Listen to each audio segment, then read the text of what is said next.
Welcome to Baba academy online education digital class. હું ગૌરવ મકવાણા બાબા એકેડમીના online digital platform પર આપ સર્વે વિદ્યાર્થી મિત્રોનું હાર્દિક સ્વાગત કરું છું. તો આપણે મળી રહ્યા છે વિષય ઇંગ્લિશ. ધોરણ કયું? ધોરણ 6 થી 12. બરાબર, હમણાં ચાલશે 6 થી 12. ચલો, ધોરણ 6, 7, 8, 9, 10, 11, 12. બરાબર. ચલો, તો આજે ભણવાનું શું છે? તમે લેક્ચર 1 અને 2 બંને જોયા છે, બંનેમાં બહુ મજા આવી છે. બરાબર, લાસ્ટ લેક્ચરમાં હોમવર્ક પણ આપ્યું હતું, ઘણા લોકોએ મોકલ્યું પણ છે. બરાબર, કરીને છેલ્લા વાક્યમાં પ્રોબ્લેમ આવ્યો હતો અને એને જવાબ મળી ગયો, સંતોષકારક મળી ગયો. ચલો, બરાબર, ક્લિયર. હવે જોવાનું છે આજનો લેક્ચર. આજમાં શું છે તો કે જે વર્બ છે, બરાબર, ઘણા બધા વર્બ છે. ખાવું, પીવું, બેસવું, ઉઠવું, કૂદવું. બરાબર, તો એના અમુક નિયમો છે. અમુક નિયમો છે. કેવા? તો કે અમુક, જેમ કે હું કહું રમવું, રમવાનું કહેવાય પ્લે. રમવાનું શું કહેવાય? Play, PLAY. બરાબર, પણ આનું મારે હવે જો રમવું છે એને એનું બહુવચન ના થાય. હા, પ્લેસ કહેવાય, પ્લેનું પ્લેસ. બરાબર, પ્લેસ કહેવાય, પણ એને બહુવચન, એને બહુવચન રમવું, રમવાનું બહુવચન શું કહેવાય? વિચારો તો. રમવું તો એક વખતે રમવું, 10 વખતે રમવું. બરાબર, રમવાનું રમવું જ કહેવાય, એને બહુવચન થાય નહીં. બરાબર, તો આ એટલે કીધું કે SES, IES અને VES માટેના નિયમો. એટલે કે અમુક એવા જે શબ્દો જે છે, બરાબર, તો એને SES અથવા તો અમુક જે શબ્દ છે એને બહુવચન કહેવાય. જેમ કે બોક્સ, તો એક ને બોક્સ કહેવાય, 10 પડ્યા હોય તો બોક્સીસ કહેવાય. બરાબર, તો કોની પાછળ ES લાગે, કોની પાછળ S લાગે, કોનું બહુવચન મારે બનાવવું હોય તો IES લાગે, કોનું બહુવચન બનાવવું હોય તો VES લાગે. તો એના માટેના અમુક નિયમો છે. બરાબર, એ આપણે આજે ભણવાના થાય. બરાબર, અને પછી ટેન્સ ચાલુ થઈ જશે. બરાબર, તો સતત આગળના અમુક દિવસો સુધી ટેન્સ જ ચાલુ રહેશે. ચાલો, તો જેમ કે પ્લે છે, તો પ્લે ને મારે SES વાળું રૂપ બનાવવું છે. બરાબર, આ વર્બ છે, તો આને પાછળ S લગાવાય, તો ખાલી S જ લગાવાય. તો કેમ ES ના લાગે? આની પાછળ ES કેમ નહીં લાગે? અથવા તો IES કેમ નહીં લાગે? PLAY પછી IES એવું કેમ નહીં લાગે? બરાબર, તો એ માટેના અમુક નિયમો ભણવાના છે. જેમ કે બોક્સ છે, તો બોક્સનું બહુવચન બનાવવું હોય તો બોક્સીસ, ES પાછળ લાગશે. ખાલી બોક્સ આવું નહીં થાય, BOXS આવું નહીં થાય. કેમ નહીં થાય એ ભણવાનું થાય. ખબર પડી? તો ચલો, અમુક નિયમો છે તો જોઈએ. જો શબ્દને અંતે, સમજજો બરાબર, શબ્દને અંતે S, SH, SS, X, CH કે O આવેલો હોય તો પ્રત્યય ES લાગે. કોઈ શબ્દ આપ્યો છે, કોઈ વર્બ આપ્યો છે, એને SES વાળું રૂપ તમારે બનાવવું છે. બરાબર, તો એની અંતે જો ખાલી S આપેલો હોય, CH આપેલો હોય, SS, X, CH કે O આપેલું હોય તો એની પ્રત્યે ES લાગે. તો આ એનો નિયમ છે. ઉદાહરણ જોઈએ, જેમ કે બેન્ચ. હવે જો બેન્ચ, એક બેન્ચ હોય તો બેન્ચ કહેવાય, એક કરતા વધારે હોય તો બેન્ચીસ કહેવાય. બરાબર, તો આને આ બહુવચન થયું, આ બેન્ચનું બહુવચન બેન્ચીસ થયું. હવે પાછળ CH છે, શું છે? CH. હવે આ બધું લખ્યું, એને બહુવચન બનાવવું હોય તો શું લગાવાય? પાછળ ES લગાવે. તો અહીંયા લખ્યું ES, બેન્ચીસ થયું. ખબર પડી? સેમ બોક્સ, આગળ કરી દીધું બોક્સ. બોક્સનું કરવું હોય પાછળ X છે તો ES લાગે, ખાલી S ના લાગે. આ નિયમ લખ્યો એને એ પ્રમાણે. બરાબર, પછી છે ક્લાસ. એક ક્લાસ છે, એક કરતા વધારે હોય તો એને ક્લાસીસ કહેવાય. બરાબર, તો આ ત્રણ વસ્તુ જે મેં તમને આપી, આ બહુવચન કરીને આપ્યા. બરાબર, હવે આગળ જે છે એને SES વાળું પદ કહેવાય ખાલી. જેમ કે પાસ, કોઈ વસ્તુ પાસ કરવી છે, જેમ કે મારા બાજુમાં આપવી છે, આપવું એટલે કે પાસ કરવું. તો એને એક વસ્તુ આપવી હોય તો પાસ કરી કહેવાય, વધારે આપવું હોય તો પાસ કર્યું જ કહેવાય. બરાબર, આપ્યું જ કહેવાય. બરાબર, તો પાસીસ. બરાબર, પણ આને SES વાળું રૂપ કહેવાય, આને બહુવચન ના કહેવાય. જો કન્ફ્યુઝન ઊભું ના કરતા. આ ત્રણ જે છે, બોક્સ, બેન્ચ અને ક્લાસ, આને બહુવચન કહેવાય. જેમ કે બેન્ચીસ, બોક્સીસ, ક્લાસીસ, આને બહુવચન કહેવાય. પણ આ પાસ છે, આ બાજુ પાસીસ છે, તો આને બહુવચન ના કહેવાય, આને SES વાળું રૂપ કહેવાય. બરાબર, સમજો ખાસ, કાન ખુલ્લા રાખીને. બરાબર, પછી બીજું છે ટીચ. ટીચ એટલે કે ભણાવવું. હવે એક છોકરો બેઠો હોય એને ભણાવવું હોય તો ભણાવવું જ કહેવાય ને. 10 વિદ્યાર્થીઓ બેઠા હોય એને ભણાવવું હોય તો ભણાવવું જ કહેવાય. એને બહુવચન ના કહેવાય, એને SES વાળું રૂપ કહેવાય. શું કહેવાય? SES વાળું રૂપ કહેવાય. બરાબર, આ બાજુના જે લખ્યા છે એ શું લખ્યા છે? બહુવચન વાળા લખ્યા છે. આ બાજુ લખ્યા છે ખાલી SES વાળા રૂપો લખ્યા છે. બરાબર, એટલે કન્ફ્યુઝન ઊભું કરતા નહીં. બરાબર, જો આપણા લેક્ચરમાં આવો ને કંઈક નવું શીખવા મળશે. ચાલો, ત્રીજું આપ્યું ગો. ગો એટલે જવું. ગો એટલે જવું. એક વખત જવું હોય તો જવું કે બધી 17 વખત જવું હોય તો જવું જ કહેવાય, બરાબર. એમાં કંઈ થાય નહીં, એટલે ગો ગોઝ ES લાગે, બરાબર. એટલે કે આ નિયમ આ છે કે જે શબ્દની અંદર, જો અહીંયા એવું નહીં લખ્યું કે વર્બની અંતરે, ક્રિયાપદની અંતરે, એવું અહીંયા લખ્યું નથી, એક શબ્દ કીધો, બરાબર. હવે આ આવી જાય અને આ બાજુ વાળું પણ શબ્દમાં જ આવે. ચલો, શબ્દની અંતે S, SH, double S, X, CH કે O આપેલો હોય તો એના પ્રત્યે શું લાગે? ES લાગે, બરાબર. આ બહુવચન બનાવ્યા છે અને SES વાળું પદ બનાવ્યું છે. આટલી તમને ખબર પડી. તો આ પહેલા નિયમ મુજબ ખબર પડી કે ક્યાં ES લાગે, એ તમને ખબર પડી. બીજું જોઈએ, શબ્દને અંતે વાય હોય, કોઈ શબ્દ આપ્યો છે અને છેલ્લે વાય હોય અને તેની પહેલા સ્વર હોય. સ્વર એટલે શું? એ તો ખબર જ હોય, 5મા ધોરણમાં આવે. AEIOU, આને સ્વર કહેવાય, બરાબર. એની પહેલા શું હોય? સ્વર હોય. છેલ્લે વાય હોય. શું હોય? છેલ્લે વાય હોય અને એની પહેલા કદાચ AEIOU, આ વાય પહેલા આવું કંઈક હોય તો વાયની સાથે ખાલી એસ લગાવવાનો. વાય તો રહેવા દેવાનો, પાછળ લગાવી દેવાનો એસ, એટલે બહુવચન થઈ જાય, અથવા તો SES વાળું રૂપ થઈ જાય. ઉદાહરણ જોઈએ, જેમ કે મંકી. તો જો આ છેલ્લે વાય છે અને એની પહેલા ઈ એટલે શું થયો? સ્વર થયો.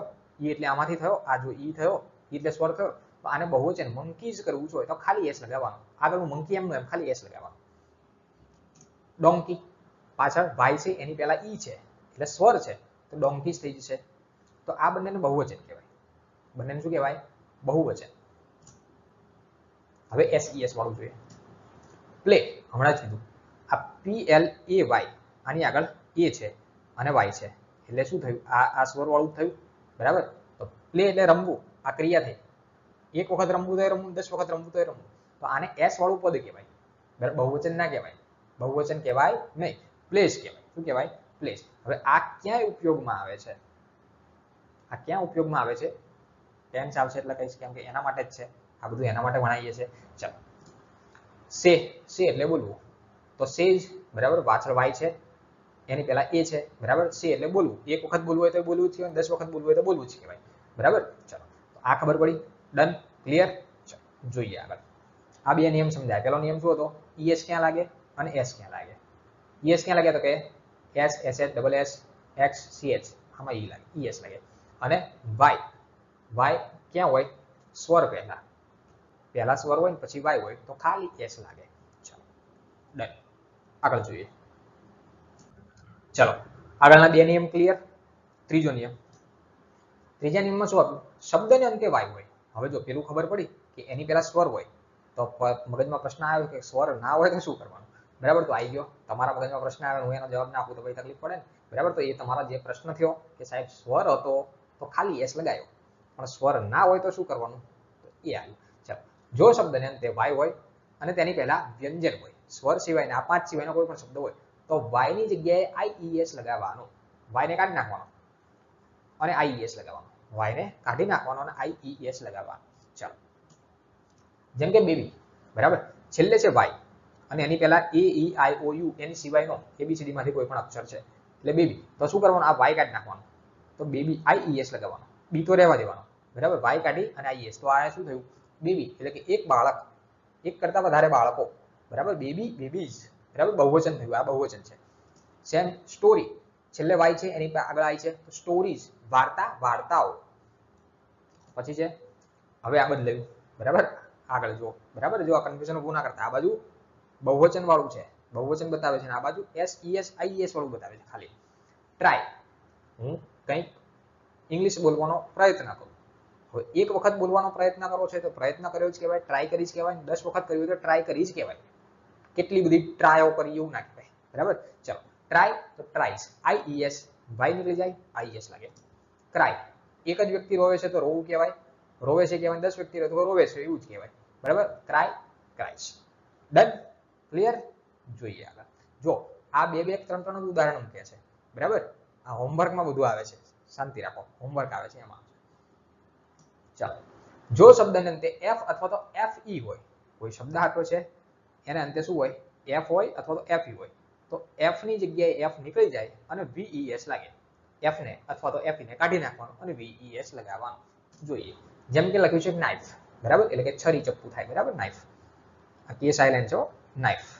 તો આ FE નીકળી જાય અને VES લાગે. KNI જ રહેશે અને VES લાગે. નાઇફ થઈ જશે. શું થઈ જશે? નાઇફ. લીફ પાંદડું, બરાબર, લીફ એટલે સોરી પાંદડું થાય, બરાબર, લીફ, લીફ એટલે પાંદડું, તો એફ નીકળી જાય અને લીવ્સ થઈ જશે પાંદડાઓ, બરાબર, છરી એટલે કે ઉપર છે knives, knives એટલે ચપ્પુ ચપ્પાઓ, છરી છરીઓ, બરાબર, લીફ એટલે પાંદડું, લીવ્સ એટલે પાંદડાઓ, બરાબર, પછી આનું બહુ પેલું નથી વીએસ વાળું એ આવશે એટલે જોઈ લઈશું, ચલો, બરાબર, ચલો તો આ ખબર પડી, ડન, બરાબર, જોઈએ નેક્સ્ટ, ચલો હવે આગળ શું આપ્યું છે એ જોઈએ, આગળ લખ્યું છે કે કેટલાક બહુવચનના રૂપો અનિયમિત છે, બરાબર, અનિયમિત એટલે કે એમાં કોઈ નિયમ લાગુ પડતો નથી, સ્વેચ્છાએ યાદ રાખી દેવાના કે આવું હોય તો આવું જ થાય, બરાબર, એમાં કોઈ નિયમ લાગુ પડતો નથી, જેમ આ લખ્યું છે મેન, બરાબર, તો મેન MEN, તો MEN આ એનું બહુવચન થઈ ગયું, પછી મેન્સ કહેવાય નહીં એવું દોડડા પણ કરવાનું નહીં, MANS આવું કરવાનું નહીં, આવું થાય નહીં તો ખોટું પડે, બરાબર, એટલે કે MAN મેન તો MEN એ મેન, બોલાય બંને એક જ, બરાબર, તો આ શું થઈ ગયું બહુવચન થઈ ગયું, પછી છે ચાઇલ્ડ, બરાબર, તો આમાં શું થાય ચાઇલ્ડ નું શું થઈ જશે ચિલ્ડ્રન, ચાઇલ્ડ નું શું થઈ જાય ચિલ્ડ્રન, હવે ચાઇલ્ડ નું ચાઇલ્ડ એવું નહીં કરવાનું, ચાઇલ્ડ આ તો 100% ખોટું પડે, આ ચિલ્ડ્રન છે પોતે બહુવચન જ છે તો અમુક શું કરે ચિલ્ડ્રન્સ કરે, ચિલ્ડ્રન્સ એટલે ચિલ્ડ્રન પોતે બહુવચન છે, ચિલ્ડ્રન્સ ના થાય, બરાબર, એમાં એસ બેસ લાગે નહીં, બરાબર, આ અમુક અનિયમિત રૂપો છે જેને યાદ રાખવા જ પડે, વુમન વુમેન, જેમ મેન યાદ રાખ્યું ઈ લગાવ્યો તો આમાં ઈ લગાવવાનો, બરાબર, એક સ્ત્રી છે 10 સ્ત્રીઓ છે તો વુમન વુમેન, ટૂથ ટૂથ તો ટીથ, પછી ફૂટ તો ફીટ, બરાબર, માઉસ તો માઇસ, બરાબર, માઉસ પાછળ ઈ છે તો ખાલી એસ નહીં લગાવવાનો, બીજા નિયમમાં જવાનું નહીં, બરાબર, ચલો તો આ પ્રમાણેના કેટલાક અનિયમિત ક્રિયાપદો આપેલા છે, બરાબર, બહુવચનના નામ, આગળ છે કેટલાક એક વચન અને બહુવચન એક જ થાય, અમુક એક વચન કોક બહુવચન કોઈ એકનું એક જ થાય, જેમ કે શીપ, તો શીપ નું શીપ જ કહેવાય, એમાં શિપ્સ ના થાય, બરાબર, એવું કરવાનું નહીં, પછી છે ફિશ, તો ફિશ નું ફિશિશ ના થાય, જો હવે અહીંયા ધ્યાન રાખજો, આગળ પહેલો નિયમ મેં કીધો કે શું કીધું કે કોઈ પણ શબ્દને અંતે CH હોય, X હોય, SH હોય, O હોય તો એની પ્રત્યે ES લગાવવો, અહીંયા SH છે તો અહીંયા ES થાય, એવું આમાં નથી થતું, ફિશમાં એવું થતું નથી, આને યાદ રાખવું, બરાબર, આ એક અપવાદ રૂપ છે, કેવું છે અપવાદ રૂપ, તો આઈ હોપ કે તમને આમાં ખબર પડી હશે, બરાબર, લેક્ચર પૂરો થતો નથી, આગળ બાકી છે એ જોઈ લઈએ, ચલો ક્લિયર, હવે આગળનો નિયમ હતો એના જેવો જો DED અને IED માટેનો નિયમ, હવે પેલો કેવો હતો SES IES એના માટેના નિયમ, પણ આ વર્તમાન હોય, વર્તમાન એમાં દર્શન દે, બરાબર, અને આ DED અને IED આ ભૂતકાળમાં દર્શન આપે, બરાબર, આ ભૂતકાળ માટેના છે, બરાબર, તો હવે આનું શું આપ્યું છે તો કે ક્રિયાપદના મૂળ રૂપને D કે ED લગાડવાથી ક્રિયાપદનું ભૂતકાળમાં રૂપાંતર થાય, જેમ કે વોક તો પાછળ ED લગાવો, વોકડ થઈ જશે, આસ્ક આસ્કડ, લવ લવ ED લાગે, ઈ તો છે ખાલી ડી લાગે પછી, બરાબર, જો જ્યાં ઈ નથી ત્યાં ED લગાડવાનો, જેમ કે અહીંયા આસ્ક છે તો આમાં ED લગાવ્યો, પણ આમાં ઓલરેડી ઈ છે જ તે તો ખાલી ડી લગાવવાનો, બરાબર, આગળનો નિયમ છે જો ક્રિયાપદને અંતે y હોય અને તેની પહેલા વ્યંજન હોય તો I નો IED કરી દેવો, જેમ પેલામાં શું થતું હતું IES થતો હતો વ્યંજન હોય તો આમાં IED કરવો, ફેર એટલો જ છે, જેમ કે ક્રાય રોવું તો ક્રાઇડ, રોયો હતો ભૂતકાળ થઈ ગયું, ટ્રાય ટ્રાઇડ, પેલામાં ટ્રાઇસ કર્યું હતું, ક્રાઇસ કર્યું હતું, આ શબ્દો એના જ છે, બરાબર, આ ક્રિયાપદ એના જ છે પણ ખાલી શું કર્યું IES લગાવ્યો, આમાં IED લગાવ્યો, જો સેમ ટુ સેમ જ છે, કોઈ ફેર નથી, ક્લિયર, ખબર પડી, ડન, ચલો આગળનો નિયમ છે, હવે આગળ શું જો ક્રિયાપદને અંતે વ્યંજન હોય અને તેની આગળ સ્વર હોય તો શું થાય છેલ્લો અક્ષર બેવડાઈ અને ઈડી પ્રત્યે લાગે, બરાબર, ક્રિયાપદને અંતે શું હોય વ્યંજન, વ્યંજન એટલે શું AEIOU સિવાયનો શબ્દ અને એની આગળ સ્વર હોય, બરાબર, તો એની આગળ AEOIU, પેલું y વાળું નથી, આ અલગ છે, ઉદાહરણ જુઓ, જેમ કે સ્ટોપ, બરાબર, છેલ્લે શું છે જો આ વ્યંજન છે AEIOU માંથી અને આ P એટલે કે એ 5 સિવાયના, જો આવું હોય તો શું કરવાનું તો છેલ્લો અક્ષર જે છે આ P એને ડબલ કરી દેવાનો, અને ઈડી લગાવવાનો, બેવડાઈ અને ઈડી લગાવવાનો, સ્ટોપ સ્ટોપ એટ, પછી છે ડ્રેગ, બરાબર, જો છેલ્લે જી એટલે કે વ્યંજન એની પહેલા એ એટલે કે સ્વર, તો શું કરી દેવાનું, છેલ્લો અક્ષર ડબલ કરી દેવાનો અને ઈડી લગાડવાનો. ડ્રોપ, ડ્રોપ પેડ ડબલ કરી, બેટ, બેટેડ, બરાબર, ચલો ડબલ કરી અને ઈડી લગાવી દેવાનો. ક્લિયર? ચલો આગળનો નિયમ. કેટલાક અનિયમિત ક્રિયાપદો જેમ આપણે આઈઈએસ વીઈએસ વાળામાં જોયા હતા, બરાબર, એ વર્તમાન કાળની બધી ક્રિયાઓ બતાવતા હતા એની અંદર જે હતા, બરાબર, તો એ જ પ્રમાણે આની અંદર ભૂતકાળમાં પણ છે, બરાબર. હજુ ભૂતકાળ અને વર્તમાન કાળ ભણ્યા નથી, એના નિયમો સમજાવું છું હજુ, બરાબર, એ આવશે એટલા માટે ભણાવું છું. જેમ કે ગો, આપણે કહીએ ગો એટલે કે જવું, પણ ભૂતકાળમાં ગયો હતો તો વેન્ટ કહેવાય, બરાબર, વેન્ટ. પછી કમ, કમ એટલે કે આવવું, બરાબર, પણ ભૂતકાળમાં કીધું હોય કે આવ્યો હતો તો કેમ થઈ જાય, CAME, કેમ. સિટ, સેટ, સિંગ તો સેંગ થઈ જશે, SANG. પછી છે say, said, give, gave, swim, swam, ring, rang, બરાબર. તો આવા કંઈક નિયમો છે, કેટલાક કેવા અનિયમિત, બરાબર, એમાં કોઈ લોજિક લગાડવાનું નહીં, યાદ જ રાખવાના ફરજિયાત. ક્લિયર? આગળ જોઈએ. આગળ આપ્યું છે કેટલાક રૂપો બદલાતા નથી, કેટલાક કેવા છે બદલાતા નથી, સેમ ટુ સેમ રહે. જેમ કે કટ, કટનું કટ જ રહે, જેમ આગળ હતું ફિશ, ફિશનું ફિશ જ રહે, શીપ, શીપનું શીપ જ રહે, એમ અહીંયા પણ એવા છે. ભૂતકાળમાં કટ હોય તો કટ જ કહેવાય, ભૂતકાળ હોય તો એમ જ, બરાબર. પછી છે પુટ, મૂકવું, તો પુટનું પુટ જ રહે. શર્ટ, શર્ટનું શર્ટ જ રહેશે, બરાબર. તો આ અમુક નિયમો એવા છે જે બદલાતા નથી, બરાબર. તો અહીંયા આ લેક્ચર રાખીએ છીએ, લેક્ચર પૂરો થાય છે, બરાબર. અને હવે પછી જે આવશે, બરાબર, એ ટેન્સની શરૂઆત આપણે કરીશું, બરાબર. એટલા માટે આ ભણાવું છું. તો હવે જે છે એ તમારું હોમવર્ક છે. શું છે? તમારું હોમવર્ક. મારું કામ પૂરું થયું, હવે તમારે કરવાનું છે. હોમવર્ક થઈ જાય એટલે લાસ્ટ લેક્ચરમાં પણ કીધું હતું, ચોપડામાં લખી, ફોટો પાડી અને મને મોકલવાનું. અને આ હોમવર્ક લાંબુ છે. કેવું છે? લાંબુ. હોમવર્ક શું આપ્યું? હોમવર્ક જોઈ લો. તો કે ટેલિગ્રામ ચેનલ છે આપણી, ટેલિગ્રામ ચેનલ, એમાંથી આ વર્બ્સ લખવાનું, એની એક પીડીએફ છે એ ડાઉનલોડ કરી અને લખવાની રહેશે. ટેલિગ્રામ ચેનલમાંથી આ કેપિટલમાં વર્બ્સ લખવાનું, બરાબર, અને એની પીડીએફ ડાઉનલોડ કરી અને તમારે લખવાની રહેશે. હવે કહી દઉં ટેલિગ્રામ ચેનલ શું છે, બરાબર. ટેલિગ્રામ ચેનલ અહીંયા લખ્યું છે.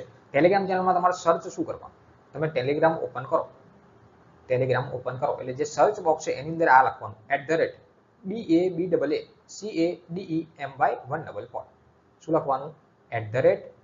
@BABCADEMY144. એવું લખશો એટલે કે આ પ્રકારે એક ચેનલનું નામ તમારી સામે આવશે કે બાબા એકેડમી, બરાબર, બાબા એકેડમી, બરાબર. એની અંદર તમારે જોઈન થવાનું અને એની અંદર તમે ફાઇલ ખોલશો, બરાબર, ફાઇલ, એની અંદર આ વર્બ્સ લખશો, VERBS, વર્બ્સ લખશો એટલે કે આવું કેપિટલમાં લખેલી એક પીડીએફ તમને મળશે. અને એની અંદર બધા વર્બ લખેલા છે, 2 કે 3 પેજના છે. કે V1 કોને કહેવાય? જેમ કે એમાં લખ્યું છે કે V1 એટલે કે ક્રિયાપદનું મૂળ રૂપ કહેવાય, જેમ કે ગો, બરાબર. પછી V2, V2 ને ભૂતકાળ કહેવાય, જેમ કે વેન્ટ, હમણાં જ કીધું. પછી V3, V3 તમારું ભૂતકૃદંત છે, એમાં વેન્ટ જ થાય. V4, V4 એટલે કે તમારું ING વાળું રૂપ, ING એટલે કે ગોઈંગ થાય. પછી V5, V5 ને SES વાળું રૂપ કહેવાય તો એને ગોઝ કહેવાય, બરાબર. તો આવા વર્બના બધા 5 ભાગમાં લખેલા છે, બરાબર. વર્બ આવી રીતે 5 ભાગમાં લખેલા છે. અને તો પણ ના મળે તો મને પર્સનલી મેસેજ કરી દેવાનો 8733077783. આ મારો વોટ્સએપ નંબર છે. આની અંદર તમારે મને મેસેજ કરવાનો એટલે હું તમને પીડીએફ આપી દઈશ, બરાબર. પહેલી ટ્રાય ટેલિગ્રામની કરવાની, બરાબર. એટલે કે આની અંદર તમે મેસેજ કરશો કે ટેલિગ્રામની અંદર કરશો, તમને પીડીએફ મળી જશે, બરાબર. મને કહેવાનું કે સાહેબ પીડીએફ મોકલો વર્બની, બરાબર, એટલે હું તમને આપીશ. પછી 10-15 દિવસ પછી કહેશો આવા વચ્ચે બીજા ઘણા બધા લેક્ચર થઈ ગયા છે, શેની આપવાની મને ના ખબર હોય પછી, બરાબર. એટલે કે તમારે વ્યવસ્થિત મને લખવાનું કે સાહેબ વર્બની પીડીએફ મોકલો, બરાબર. તો ક્લિયર? આ ખબર પડી ગઈ, બરાબર. તો આ લેક્ચર આપણો અહીંયા પૂરો થાય. સો થેન્ક્સ ફોર અટેન્ડિંગ.